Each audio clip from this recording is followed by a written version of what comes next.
자, 이제 우리 함께 말씀을 보시겠습니다. 사도행전 21장 1절부터 14절 말씀. 네, 저와 여러분 교독으로 읽어 나가겠습니다. 1절 말씀 제가 먼저 읽겠습니다. 우리가 그들을 작별하고 배를 타고 바로 고스로 가서 이튿날 로도에 이르러 거기서부터 바다라로 가서 구브로를 바라보고 이를 왼편에 두고 수리아로 항해하여 두로에서 상륙하니 거기서 배의 짐을 풀려 하미러라.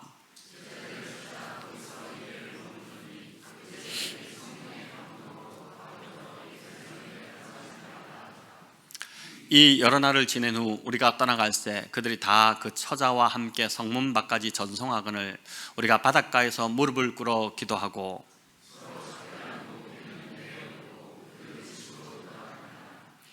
두로를 떠나 항해를 다 마치고 돌레마이에 이르러 형제들에게 안부를 묻고 그들과 함께 하루를 있다가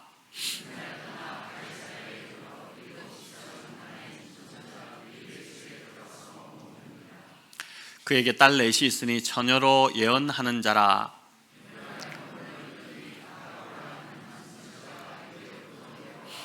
우리에게 와서 바울의 띠를 가져다가 자기 수족을 잡아매고 말하기를 성령이 말씀하시되 예루살렘에서 유대인들이 이같이 이 띠 임자를 결박하여 이방인의 손에 넘겨주리라 하거늘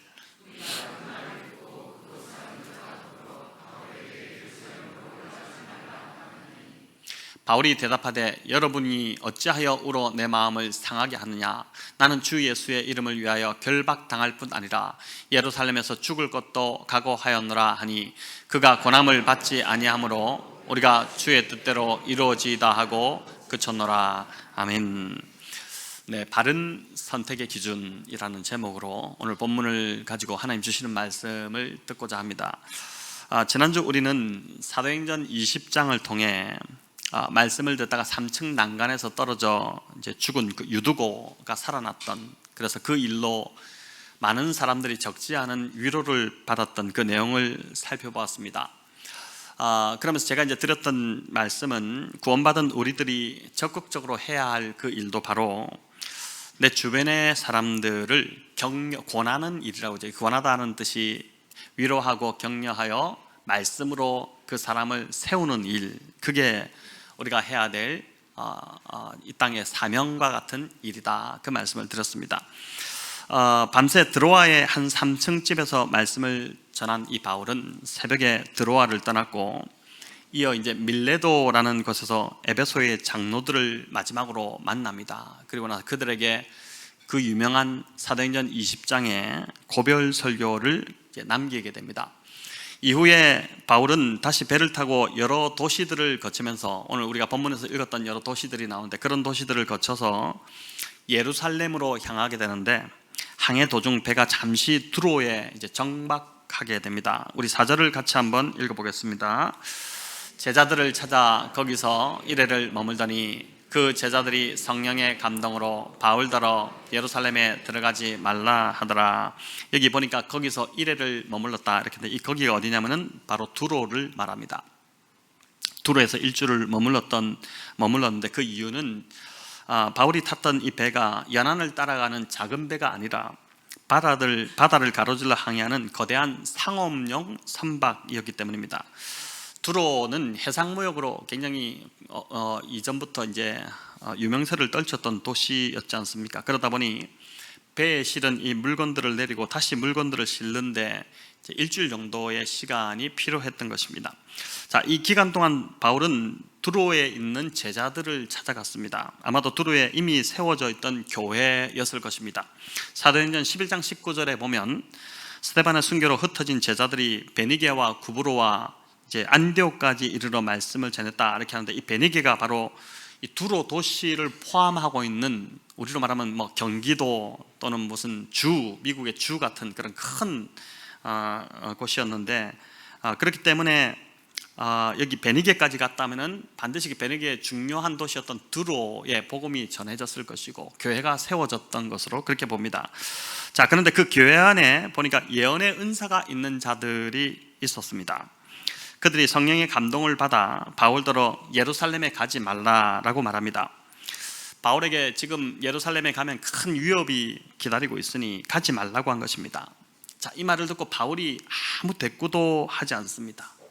그 말에 어떠한 언급도 반응도 하지 않습니다. 그러니 제자들이 또 이 말을 예언적으로 들려줬던 그 교회 성도들도 속이 타지 않았겠습니까? 지금 가면 안 되는데 바울이 계속 고집을 부리고 있는 것처럼 보이니까 안타까운 것입니다. 그래서 바울이 떠날 때 이 두로에 있는 교회 제자들이 그 아내와 아이들을 데리고 배를 타는 곳까지 와서 작별 인사를 바울에게 나누었다, 이렇게 합니다. 바울의 앞날에 닥칠 그 일들을 성령이 보여주셨기 때문에 이들의 마음이 무척 무거웠던 것입니다. 자, 여기 4절을 보니까 다시 보시면 예루살렘에 들어가지 말라 이렇게 나오는데, 헬라어 원문은 예루살렘에 가지 말라고 강권했다 이렇게 되어 있습니다. 강하게 만류했다는 것입니다. 근데 이게 문법적으로 보니까 한 번 강권하고 만 것이 아니라 계속해서 만류했다는 것입니다. 일주일을 머무는 내내 바울에게 위험이 있습니다, 절대 가면 안 됩니다, 이렇게 계속 이야기를 했다는 것이죠. 제자들이 한꺼번에 이 두로에 들렸는데, 두로에 있는 교회 제자들, 나름 그 성령에 깨어 있다는 자들, 은사가 있다는 자들이 이렇게 모두 말하니 바울의 마음이 얼마나 힘들었겠습니까? 여러분, 고난을 자처하는 사람도 없고 좋아하는 사람은 더더구나 없습니다.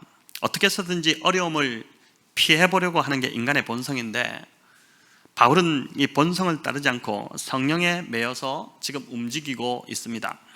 그 후에 바울 일행은 두로를 떠나 돌레마이에서 항해를 마치고 가이사랴에 여러분 이르게 됩니다.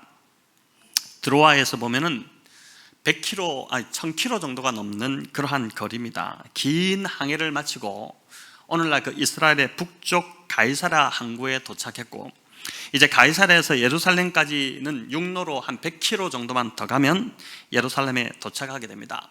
자, 그런데 그 가이사랴에서 참 놀랍게도 바울은 예루살렘 교회 7 집사 중에 하나였던 그 빌립을 만나게 된 것입니다. 사도행전 8장에 보면 빌립이 이 사마리아 땅에서 복음을 전하고 에티오피아 내시에게도 복음을 전했던 그 이야기가 나오는데, 사도행전 8장 40절 우리 한번 읽어볼까요? 빌립은 아소도에서 나타나 여러 성을 지나 다니며 복음을 전하고 가이사랴에 이르니라. 자, 그때 당시에 복음의 열정으로 가득 차서 사마리아 땅에서 복음을 전했던 이 빌립이 사마리아 여러 성을 다 지나고 나서 이제 가이사랴에 이르렀다, 이렇게 됩니다. 아마도 보니까 빌립이 지금 가이사랴에 있었던 것을 볼 때 이후에 쭉 계속해서 가이사랴에 그냥 정착했던 것으로 그렇게 보입니다. 9절에 보면 빌립에게 딸 넷이 있었다라고 하는데, 그 딸들이 아버지가 참 믿음이 좋다 보니까 그 딸들도 다 예언하는 능력을 가진 자들이었습니다. 그러니 이 딸들이 가만히 있지 않았겠죠. 본문에는 직접 언급되지 않지만, 그런 언급이 없지만 두로에서 예언하던 이 사람들처럼 바울에게 이 딸들도, 이 빌립의 딸들도 예루살렘으로 가면 안 됩니다, 거기에는 위험이 지금 도사리고 있습니다, 이런 이야기를 아마 들려주지 않았겠습니까? 이뿐 아닙니다. 10절에 보니 아가보라는 선지자가 유대로부터 빌립의 집에 이르게 됩니다. 여러분, 이 아가보는 바울과 이미 구면입니다. 사도행전 11장에 보면 바울이 안디옥 교회에서 목회할 때 1차, 2차, 3차 전도행을 떠나기 전 그 안디옥 교회에 바나바를 통해서 이제 불려와서 그 교회에서 목회를 할 때 이 아가보 선지자가 예루살렘으로부터 와서 천하의 흉년이 될 것이다, 그 예언을 이제 안디옥 교회에서 하게 되었습니다. 자, 이 예언은 글라우디오 황제 때 실제로 그대로 이루어졌죠. 그렇기 때문에 당시 이제 이 아가보는 대단히 좀 그 당시에 알아주는 예언자였던 것으로 보입니다. 예언의 능력을 가진 사람이었던 것으로 보는데, 그런 아가보가 빌립의 집에 오더니 바울의 앞날을 예언하기 시작한 것입니다. 우리 10절과 11절을 같이 한번 읽어보겠습니다. 여러 날 머물러 있더니 아가보라 하는 한 선지자가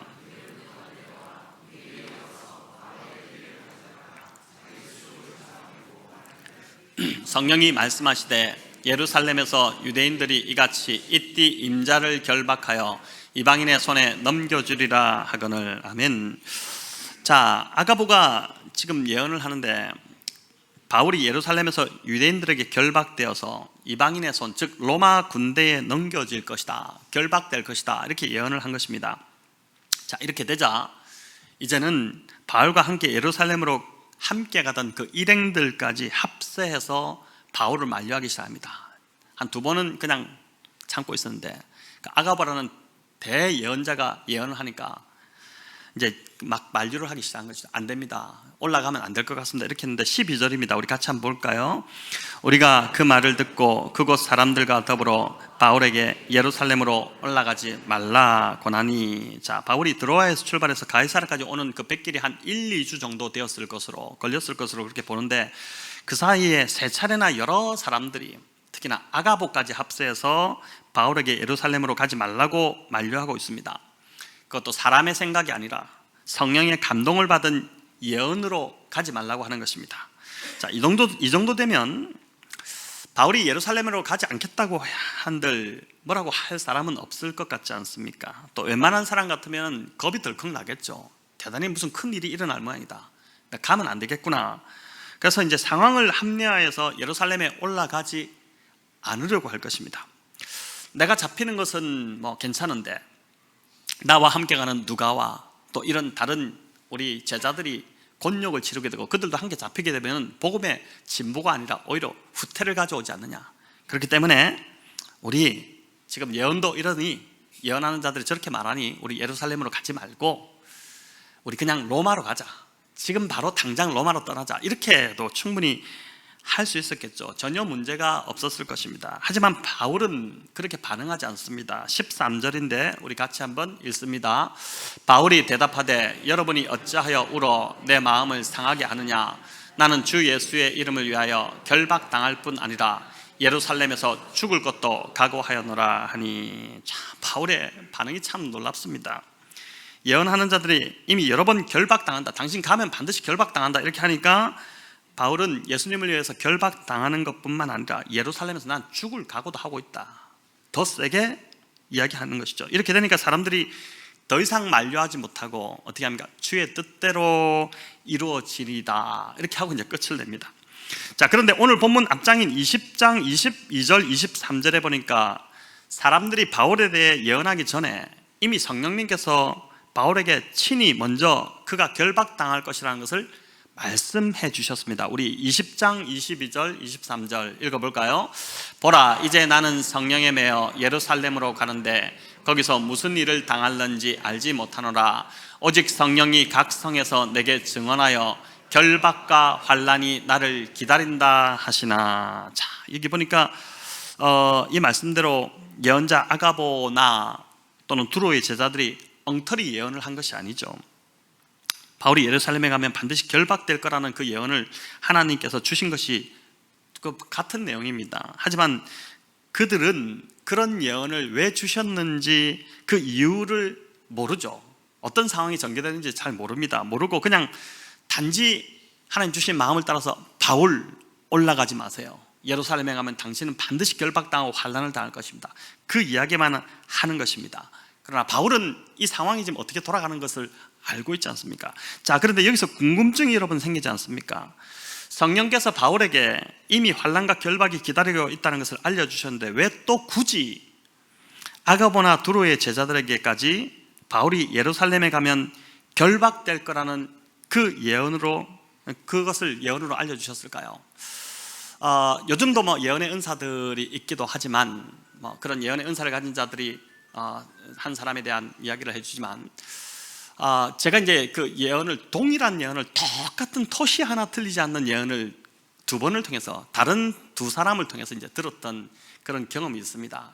근데 왜 그렇게 그때 똑같은 예언을 똑같은 다른 두 사람을 통해서 말씀하셨을까? 근데 그때 저에게는 또 상황이 있었어요. 두 번째 그 말씀하실 상황이 제가 인생에 거의 그때 너무 상황이 좀 감정적인 모든 것이 좀 이렇게 바닥으로 떨어질 상황에 하나님께서 똑같은 예언을 통해서 다시 한 번 더 처음에 주셨던 그 예언의 부르심에 대한 그 용기를 주시고 회복시키기 위해서 이제 저에게 그렇게 똑같은 예언을 주셨는데, 바울 같은 경우는 바울에게 이미 말씀하신 그 내용을 왜 한 세 차례 정도 또 다른 사람들에게 계속 이렇게 똑같이 말씀하셨을까? 이게 이제 참 궁금한데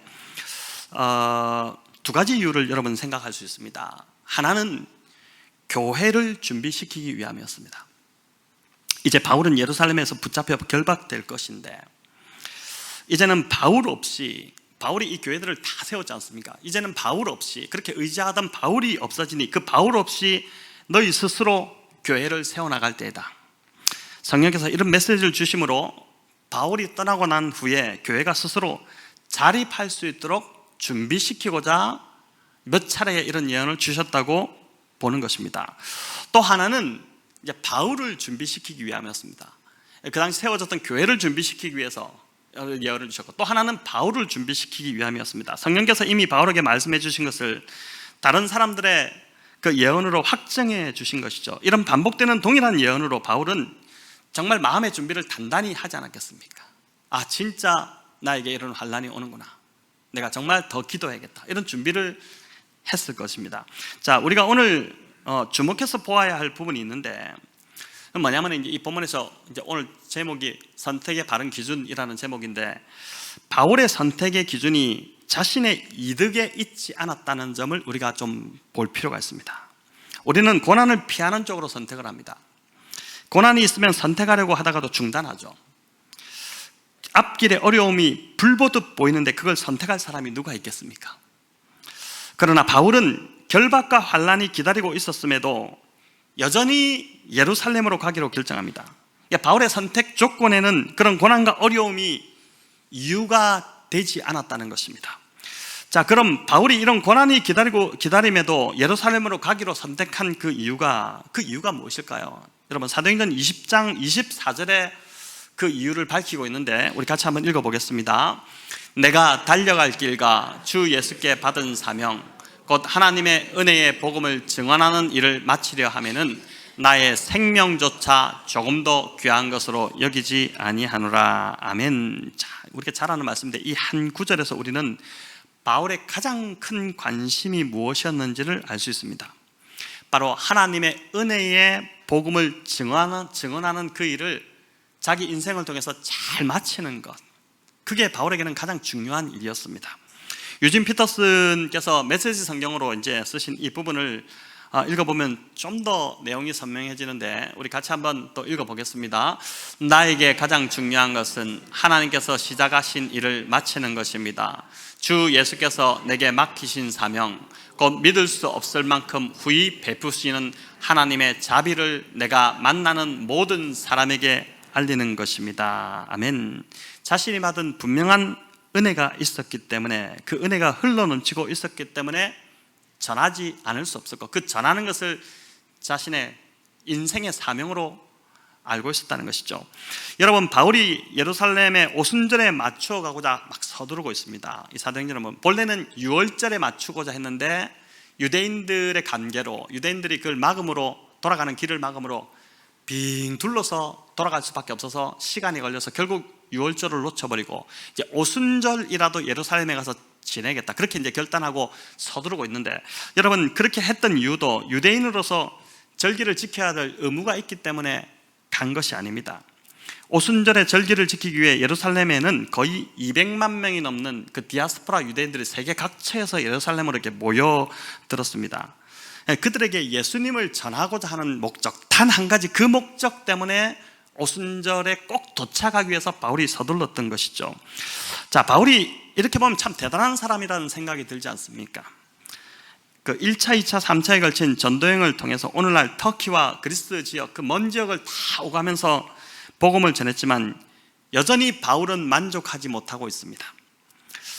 더 복음을 전해야 한다는 그 복음의 열정이 바울 안에 지금 가득한 것입니다.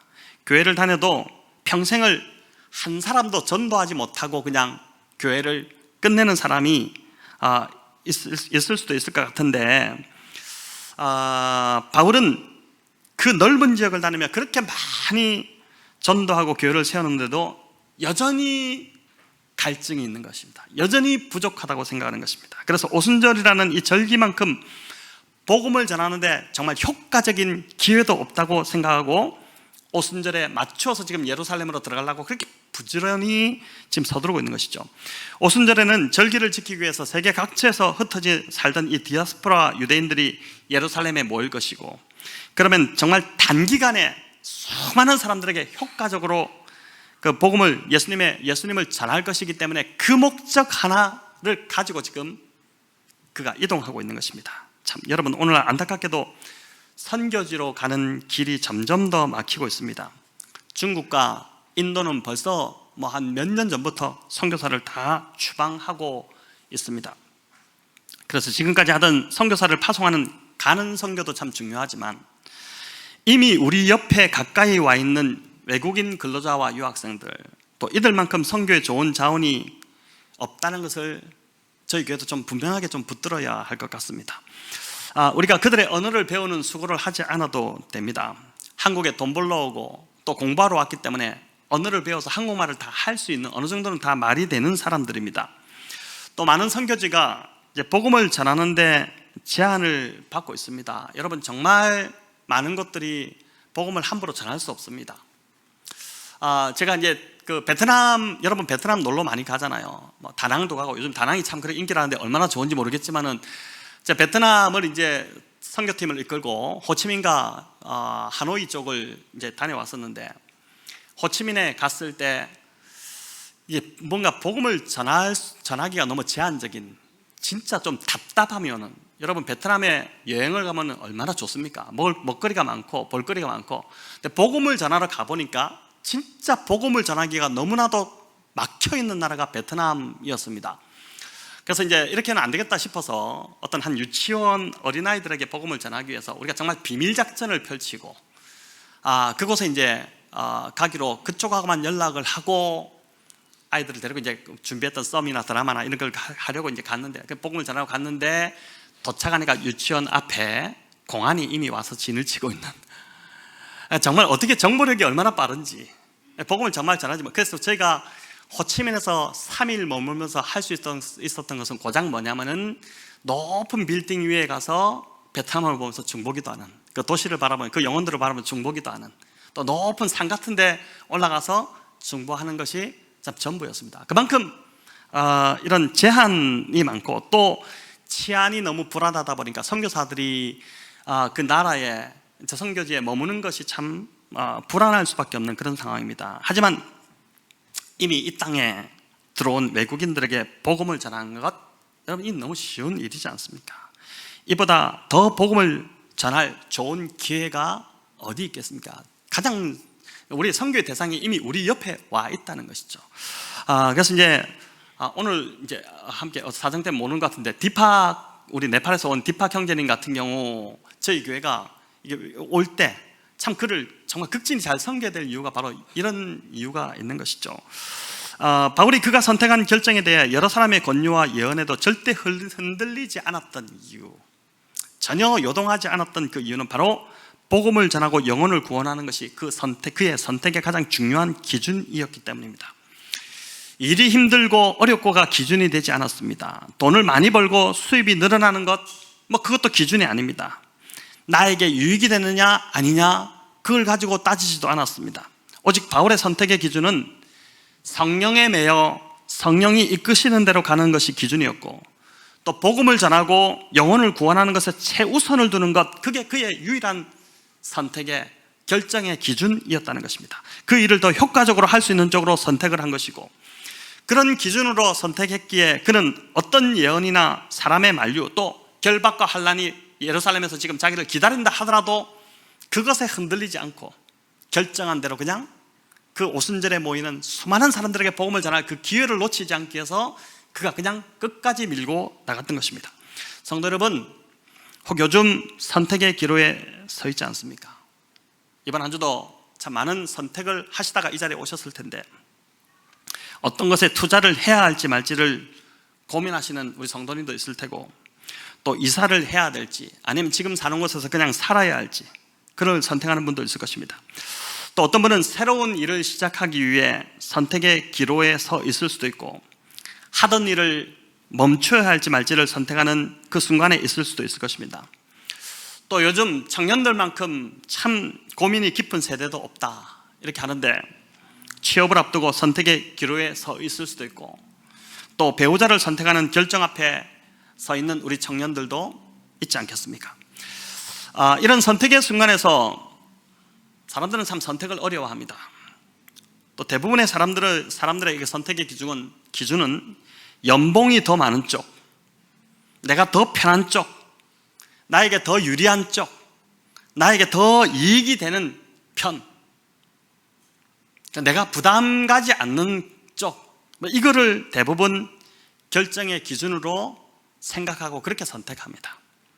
그러나 오늘 본문을 보니까 참 신기하게도 예수님을 따라갔던 이 바울은 다른 선택을 하죠.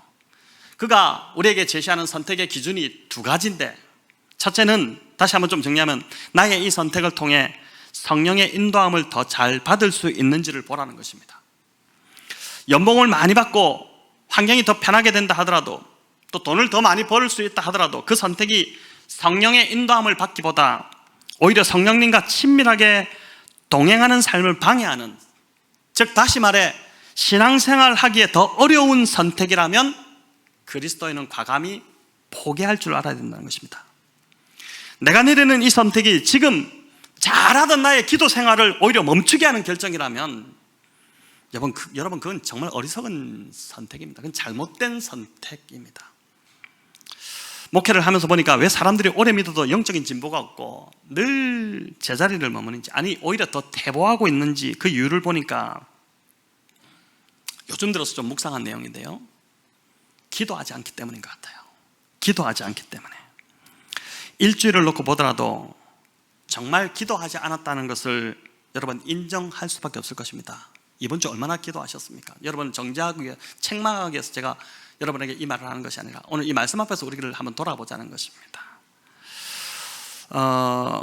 우리 육체도 호흡이 끊어지면 금방 죽어버린데, 우리 인간이 정말 사실 별것 아닙니다. 코에 호흡이 끊어지면 그냥 가는 거지 않습니까? 근데 영혼의 호흡이라고 하는데, 기도를 영혼의 호흡이라고 하지 않습니까? 근데 기도를 하지 않고 어떻게 영이 살 수 있겠습니까? 기도가 습관이라고 하는데 반대로 기도하지 않는 것도 여러분 습관인 것 같습니다. 하루 기도하지 않으면 일주일 기도하지 않고 그냥 살아가게 되고 습관이 되는 거예요. 기도하지 않는 게. 그것이 한 달이 되고 1년이 되면서 기도하지 않는 것이 습관이 되고 기도 없는 삶이 그냥 습관이 삶을 만드니까 기도 없는 삶이 되어버리는 것입니다. 교회를 오래 다니면 이것저것 들으면서 성경적 지식은 늘어나는데 기도하지 않으니, 정말 기도의 자리에 머물지 않으니 그런 말씀의 지식이 삶의 변화로 이어지지 못하고 그저 아주 딱딱한 바리새인 같은 사람으로, 그래서 들은 것은 많아서 사람들을 자꾸 판단하고 비판은 하는데 사실은 그 속은 딱딱해 있는, 사람들이 잘 다가오지 못하는 그런 비판적인 사람으로 바뀌어 있는 그런 모습인 것입니다. 여러분 참 불쌍한 모습이고 이게 참 무서운 것이죠. 기도는 혼자서 잘 안 됩니다.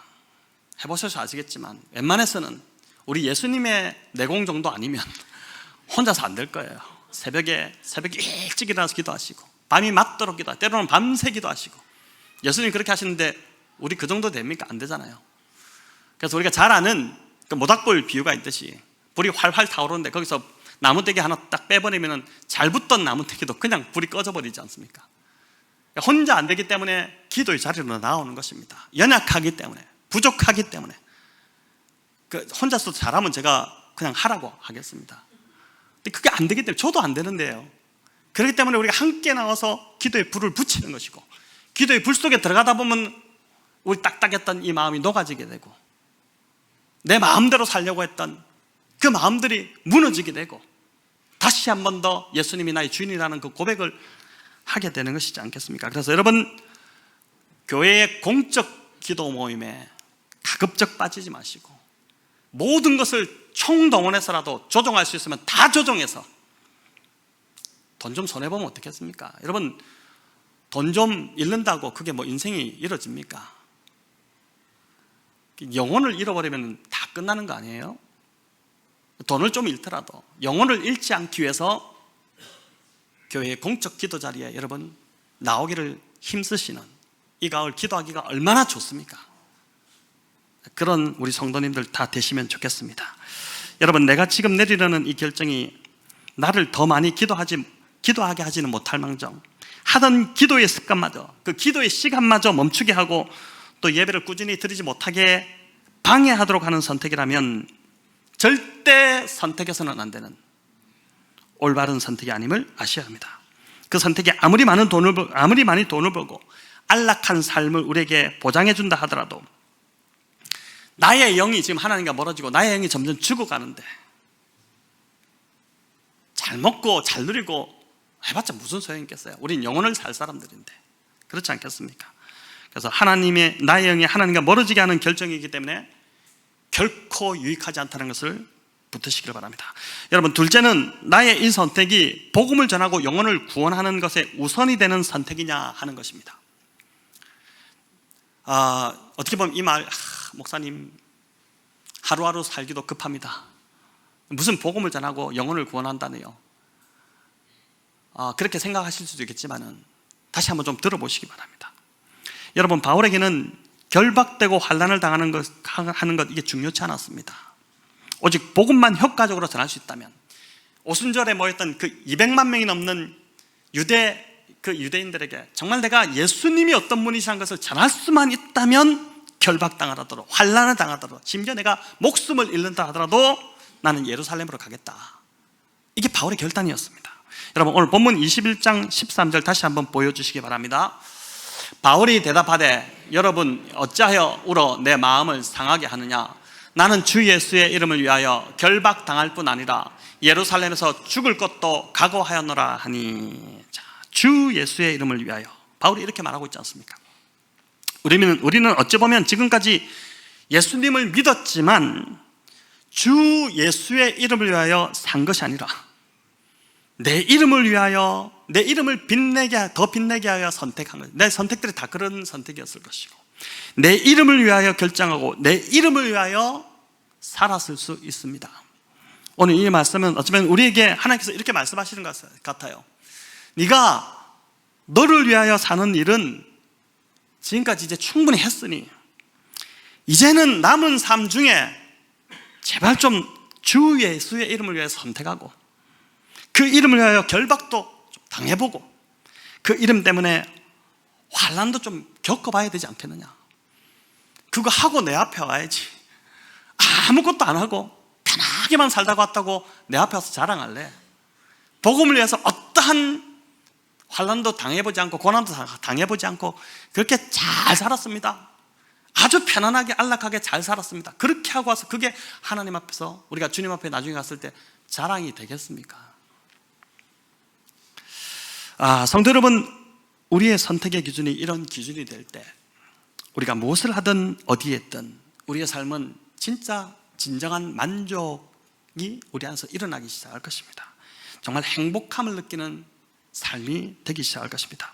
바울이 결박당하고 환난당하는 선택은, 이렇게 한 선택은 굉장히 어리석어 보이고 의미 없어 보이고 비효율적인 것처럼 보였습니다. 하지만 오히려 이 결박당함을 통해 하나님의 지혜가 그 속에 숨어 있었다는 것을 이 사도행전이 보여주는데, 여러분, 그토록 바울이 가고자 했던, 바울의 소원이었던 최종 종착지가 어디냐면 로마였습니다. 당시 세계의 중심 로마, 오늘날 미국의 맨하탄이 중심인지 모르겠지만은 하여튼 그 중심으로 가서 거기서 정말 복음을 전하고 싶었어요. 복음이 거기서부터 시작해서 모든 것이 로마로 통한다, 모든 것이 로마에서부터 시작한다, 복음이 거기서부터 시작되도록 하기 위해서 바울의 그 꿈이었는데, 여러분, 로마로 가는 가장 안전한 길이 바로 로마 군대에 결박되는 것이었기 때문에 그렇습니다. 21장 27절부터 보면 바울이 오해받고 이 예루살렘 성전에서 오해를 받지 않습니까? 그래서 유대인들에게 잡혀서 얻어맞는 장면이 나오는데, 그때 로마 군대가 급히 현장으로 달려가게 됩니다. 우리 31절 32절만 같이 읽어보겠습니다. 그들이 그를 죽이려 할 때에 온 예루살렘이 요란하다는 소문이 군대의 천부장에게 들림에 그가 급히 군인들과 백부장들을 거느리고 달려 내려가니 그들이 천부장과 군인들을 보고 바울 치기를 그치는지라. 천부장과 군인들을 보고 무리가 바울 치기를 그쳤다고 하죠. 이때 바울의 나이가 적지 않았습니다. 적어도 50대는 충분히 넘어가는 나이, 그런 나이였는데, 여러분, 심하게 얻어 터지고 있었던 거죠. 심하게 맞고 있었던 것입니다. 우리가 복음 때문에 이렇게 맞아 본 적이 없으시지 않습니까? 저는 고작 해봤다 군대에서 교회 갔다 온다고 그렇게 얻어 터진 게 전부였지만, 지난주에 누가 어떤 분이 농담으로 목사님이 그 참 지혜가 없어서 얻어맞았다 이렇게 얘기를 하시기도 하던데, 진짜 저는 교회 갔다 온다고 늘 얻어맞고 있는데 우리가 고작 그 정도밖에 더 있을까요? 여러분, 지금 시대가 우리가 그런 시대가 아니다 보니까. 근데 바울은 지금 복음을 전하다가 막 그 많은 나이에 얻어맞고 얻어 터지고 있는, 주먹으로 막 얻어맞고 그런 지금 상황입니다. 우리를 참 많이 돌아보게 하는 말씀입니다. 하루하루 급급하게 그냥 먹고 사는 문제, 또 우리 가정의 문제, 이것에 시달려서 우리가 살아가는 우리에게 과연 내가 너를 위해서 죽었는데, 너를 구원하고자 내가 내 자신을 주었는데 너는 지금 무엇을 나에게 주려고, 지금 너는 어떻게 살아가고 있느냐. 이 바울을 통해서 우리가 바울처럼은 살지 못하겠지만 돌아보게 하는 말씀인 것이죠. 자, 소요가 심해지자 천부장이 바울을 잡아 쇠사슬로 결박합니다. 예언 그대로 되지 않습니까? 결박당했습니다. 예루살렘에서. 사람들은 이때 바울의 인생이 끝났다고 여겼을 것입니다. 심지어 바울과 함께했던 일행들도 그렇게 생각하지 않았겠습니까? 그렇게 말렸건만, 사람들이 그렇게 예언해서 가지 말라고 했건만 그냥 로마로 가지, 왜 저렇게 로마 군병에게 의미 없이 잡혀버렸냐. 무슨 저건 좀 세상적인 표현으로 무슨 개죽음 당하는 꼴밖에 더 되냐.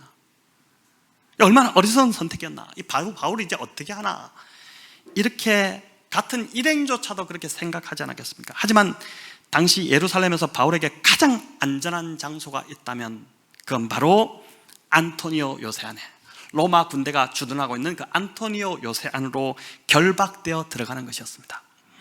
안 그러면 바울은 유대인들에게 잡혀서 현장에서 갈기갈기 그 몸이 다 찢어져 버렸을 것입니다.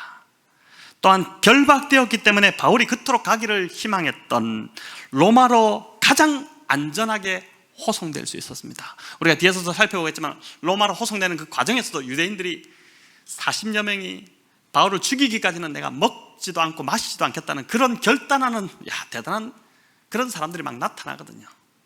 근데 그런 모든 와중에 바울이 안전하게 완전히 보호되면서 로마로 호송될 수 있었던, 그것도 로마로 가는 경비가 전혀 들지 않는, 여러분 예루살렘에서 로마까지 가려면 돈이 얼마나 깨지겠습니까? 지금 미국 한번 가려면 비행기 값이 얼마나 많이 깨지는데요.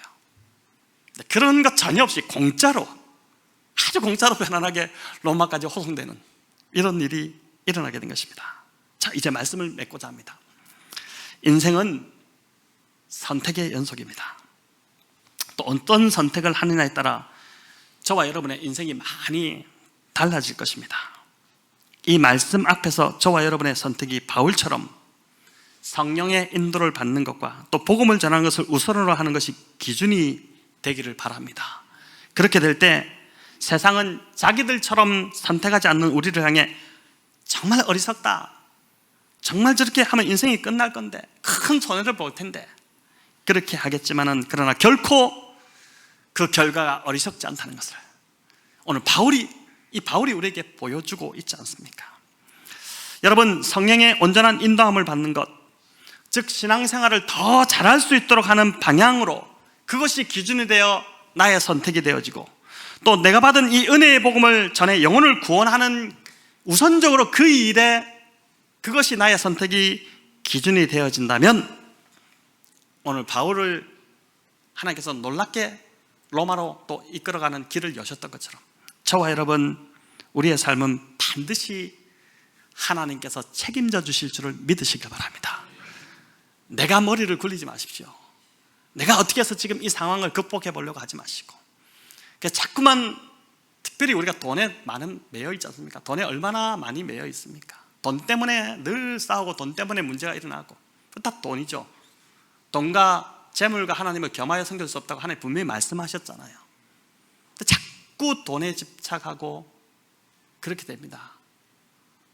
근데 돈이 기준이 되지 마시고, 어떻게 하면 돈을 좀 더 벌 수 있을까? 돈을 어떻게 하면 더 좀 잃지 않을까? 이런 기준이 되지 마시고, 어떻게 하면 내가 하나님을 더 잘 섬길 수 있을까? 어떻게 하면 내가 이 복음을 전하는데 내가 쓰임받을 수 있을까? 어떻게 하면 내가 신앙생활을 더 기도의 자리로 나올 수 있을까? 이것이 우선적인 기준, 이걸 기준으로 여러분 삶을 삼는다면 저와 여러분의 삶은 하나님이 모든 것을 다 책임져 주실 것입니다. 하나님 살아계시기 때문입니다.